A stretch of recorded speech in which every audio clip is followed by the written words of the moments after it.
Thank you very much. It's really, really encouraging to see such a big crowd here at short notice, and I've no doubt if we keep this up, we can increase this crowd tenfold, 100-fold, because people do care about the planet and people do care about the environment they live in. But unfortunately, the system does not care.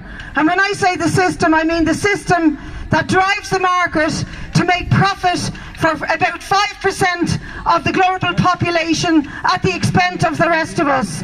There is a tiny, tiny elite at the top of society across the world who gain from the market-driven mechanisms for profit.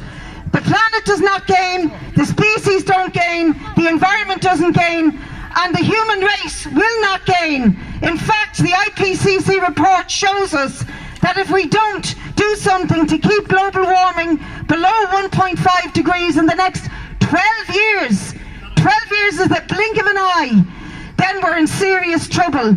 I believe we're in serious trouble already, but imagine how horrible it would increase if we don't keep it below that target. And maybe the IPCC are being conservative, but the fact that they've issued that warning should send shivers down the spine of every ruler across the planet. But it doesn't, because they still continue to do business as usual. When we sat in front of the committee last week on the Citizens' Assembly on Climate Change, we listened to the Department of Public Expenditure and the Department of Finance spew out the same old nonsense. They have no intention of investing massively in renewable energy, and that is what we need to do. Massive investment in renewables, massive investment in public transport to get cars off the road, declare public transport at least half the price, if not free. That should be of our ambition, and to retrofit all homes. But I'm afraid we have a government and a system that doesn't even think like that. They talked about Nero fiddling while Rome burned. Well, they fiddle while the planet burns, and that is what is happening. And instead of giving us real alternatives, real genuine alternatives, and heading for renewable energy, they're trying to resell us the idea, and listen carefully to it coming out in the media, that we need to move to nuclear power. This fake idea that that's an alternative, we have to reject that. It's creeping back in again in an insidious way to say the alternative will be nuclear, or worse again, the idea that somehow they can capture the carbon and store it in the ground, the same as they've stored nuclear waste. We have to reject these fake alternatives and demand absolute full investment in renewables, an end to the idea that cars are the way we move about. We need clean, free public transport everywhere. Finally,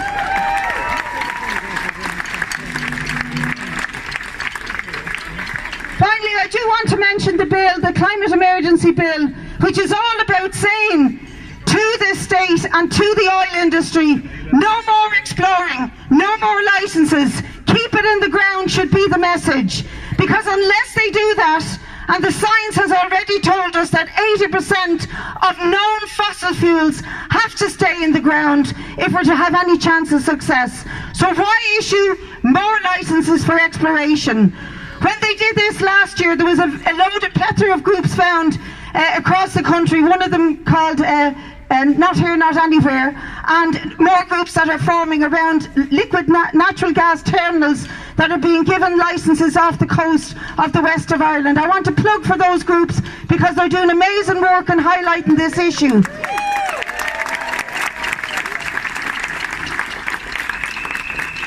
But if we get this bill through, we will be one of 5 countries that are saying to the oil industry, that's it, the game is up, no more drilling for fossil fuels, you've had your day, and we could be, instead of being a laggard, we could be a leader in the fight for climate change. So I want you to support that bill.